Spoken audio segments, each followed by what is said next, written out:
daañu dalal ñi nga xamante ni ñoom ñooy suñuy gan ku mel ni Diop 2 ku mel ni Mame Balla ñoom ñëpp ñu ngi ci studio bi ki nga xamante ni moom mooy Moustapha Gueye aussi egsi na mais dafa am loo xamante ni daal moom lañ nar a ubbee li nga xamante ni moom mooy émission le rendez-vous Zos mu ngi nii toog Eric Favre mu ngi nii toog Ndeye Coumba Fall Ya Seyda aussi mu ngi nii toog ak ki nga xamante ni moom mooy Ibrahima Faye Beuz borom Togo ñëw na El Amin maa ngi lay nuyu bu baax a baax di la ziare. maa ngi lay ziar Lamine. naka coono yi naka koor gi. ça va koor gi ñu ngi ci kawam. yaa ngi ziare ñu ngi koy gérer bu baax a baax. yaa ngi woor bu baax. waaw ñu ngi woor bu baax macha allah. maa ngi lay nuyu bu baax a baax bàyyi la nga nuyu ñu lay seetaan. waaw maa ngi lay nuyu Lamine di la ziar di nuyu ñëpp ñuy seetaan à travers la chaîne Lutte TV di nuyu ñi ma bokkal plateau bi yëpp Ibrahima Faye Eric Favre maa ngi koy ziar di nuyu Zos le grand champion di nuyu Ndeye Coumba. di nuyu képp ku ñuy seetaan donc comme ni nga ko annoncé léegi effectivement dañuy ñëw ci li nga xamante ne ni moom mooy Eric Favre Nation MMA pour qu'on puisse comprendre ce qui nous regarde même sur le plan international puisse comprendre Eric Favre Nation MMA est actuellement en train de préparer Lomé le 12 avril Inch'Allah qui sera vraiment un gala exceptionnel qui sera très attendu par les amateurs des sports de combat mais il y a aussi le 17 mai à Abidjan donc ce sera aussi un autre gala de MMA dans l'octogone. Il y aura d'autres combattants. Aujourd'hui on a Zos qui doit confirmer son combat, qui doit signer son combat face à un adversaire qu'on va dévoiler au cours de l'émission. Je vais donner la parole déjà à Eric. Eric, bonsoir et bienvenue sur Lutte TV. Bonsoir Lamine, bonsoir à tous. Bonsoir. Merci de votre accueil. Oui. C'est toujours un plaisir de venir participer aux émissions de Lutte TV qui, depuis des années, a toujours innové dans le monde de la lutte et plus particulièrement maintenant des combats en général. Et je suis très content de recevoir Zeus ce soir. On s'est croisés à quelques reprises, et notamment dans des salles de gym, où Zeus poussait comme un forcené. Et il m'a dit, hey, boss, un jour, il faudrait me faire combattre. Ouais. Et voilà, ce jour est arrivé. Je pensais pas que ça allait arriver aussi vite, et surtout dans les conditions aujourd'hui, puisque c'est pour un combat de MMA où Zeus va participer. Ouais. Effectivement. Donc, vous venez fraîchement de Lomé. Fraîchement de Lomé, c'est quoi l'atmosphère actuellement à Lomé? Les préparatifs du côté de Lomé pour le 12 avril? Je descends de l'avion il n'y a pas longtemps de Lomé.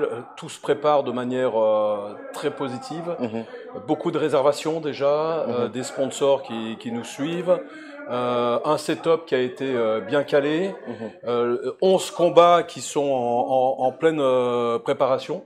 Donc tout est en bonne ligne, et Tafatine qui est en pleine forme, qui est en train de se préparer, et puis on a pu voir aussi Zarco qui est passé et qui maintenant est parti sur Abidjan pour sa préparation pour le 17 mai. Effectivement.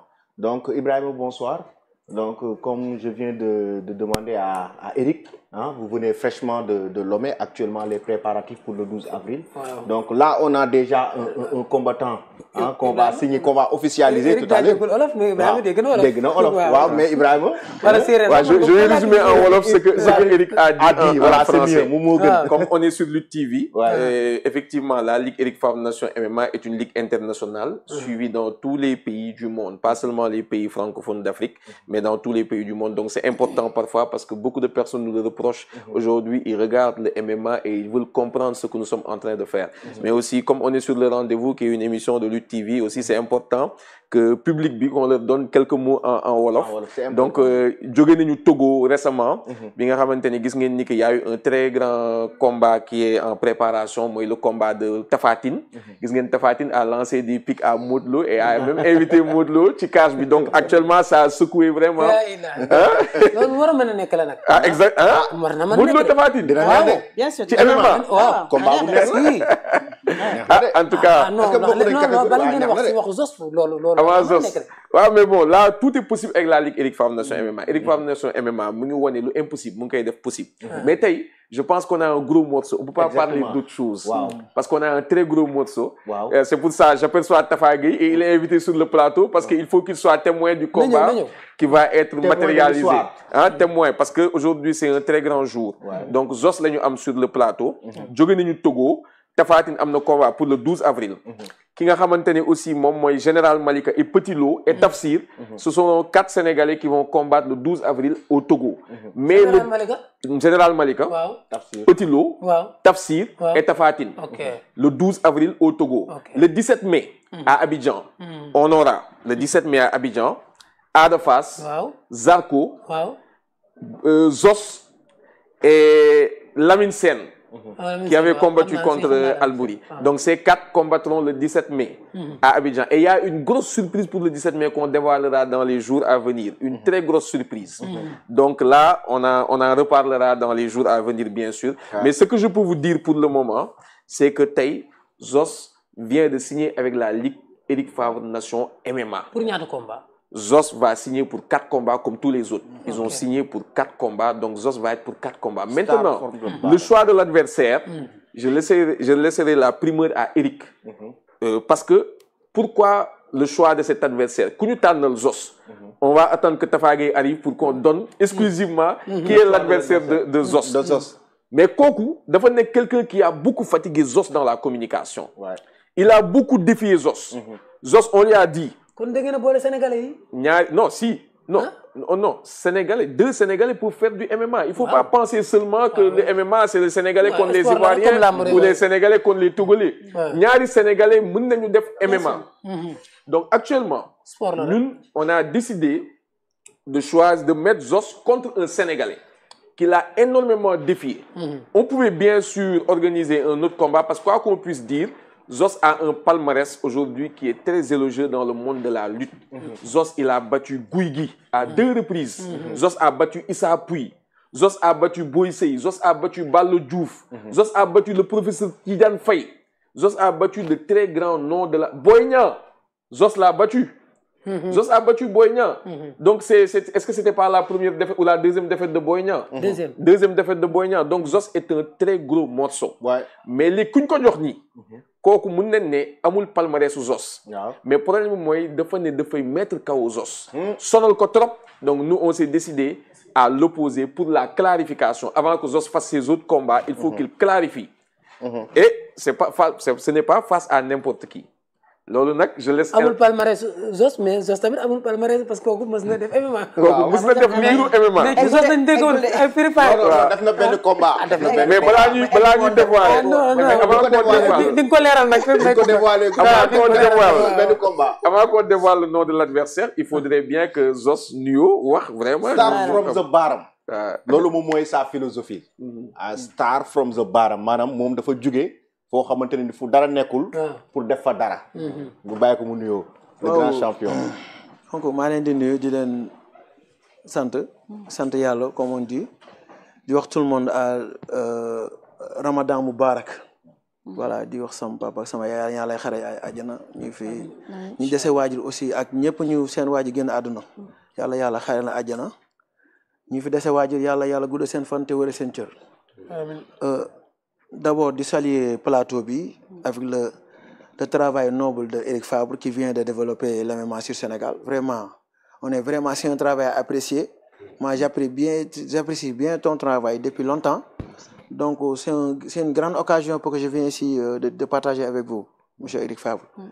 Vraiment, di wax aussi di kontaan si yéen. Ibrahima Faye Beuz sunu père Tafa Gueye. Merci ñëpp ku baax. Ndey Kumba ñu yàgg liggéey Lamine TV Lamine tamit Seck nekk suñu rakk Mohamed ñi daak liggéey aussi depuis longtemps donc ak DG mu fekk ak ñëpp toute l'équipe de Favre maa ngi di gërëm di leen sant voilà indi ngeen ma fi nag mais yéen a ngi commencé tudd adversaire si ñu nañ xamaga mu la xaw donc il faut ngeen wax ma aussi et puis man je suis un combattant donc je calcule pas à chaque fois je vous dis que je calcule pas les combats man danga may jox avance bu ma jël ba pare may soo ko xam kan laay bëri amoo si problème parce que je suis fier d'être un combattant je suis apte d'être un combattant donc j'ai pas un calcul pour qui que ce soit voilà donc voilà je suis là pour supporter le structure Eric Favre donc moom moo ma jox opportunité boo xamante ne c'est la première fois may def MMA kon sa rêve moo réalisé wu tu vois à chaque fois su ma doon jël ma jógee MMA dama doon toog ma am contrat lutte wala ma nekk aux États-Unis def leneen wala ma nekk feneen mais tey Ibrahima Faye Beuz ñi dañ ma canaliser donc kontaan naa sant naa yàlla ci combat bi may def koo la ma jox na baax na waaw man maa leen wax sama kàddu koo leen ma jox ma jël inchallah xam nga Zos mi am na ay 2012 yooyu lu bëri woon ak Papa Sow 2012 combat bu njëkk bi 2010 la suma jumul temps bi bu demee États-Unis bu neen dafa jàngoon xeex Free Fire waaw am na benn vidéo bu gars yi jël sax parfois pam pam pam pam. tey gars yi mais nañ ko occasion pour mu wane loolu. occasion bu rëy la. mu wane loolu. moo tax j'aimerais même demander à Eric Zos. pourquoi Zos, pourquoi le choix de Zos, de faire entrer Zos dans le MMA. Bah, Zos, comme l'a dit tout à l'heure Ibrahima, est un combattant de lutte confirmé, qui a rencontré de belles victoires.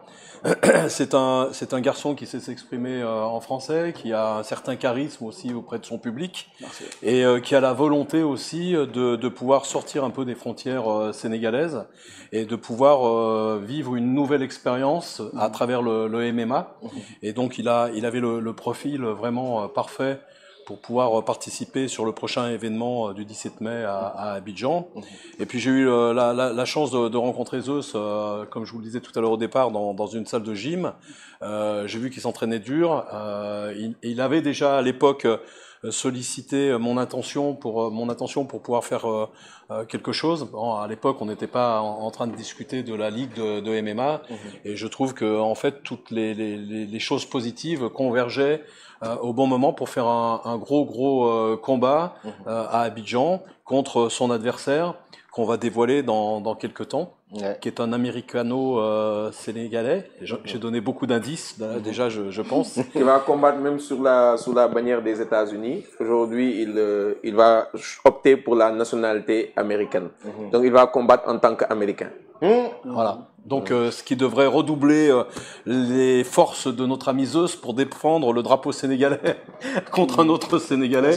Mais voilà, voilà. Bon, ça c'est vraiment l'event, c'est ça qui est important, c'est le show. Mais le tout, c'est que ce soit un combat qui soit un combat explosif, et le tout, c'est de satisfaire aussi les fans de ces deux combattants. Qu'est-ce qu'on doit donner petit à petit à la fin de l'émission, le nom de l'opposant, ou comment ça se passe? On va attendre que Tafa. Après, on va donner le nom de l'adversaire, on va l'appeler en direct. Je pense que Zos, il a dit qu'il est disposé à croiser n'importe qui. Il est prêt pour n'importe quel adversaire.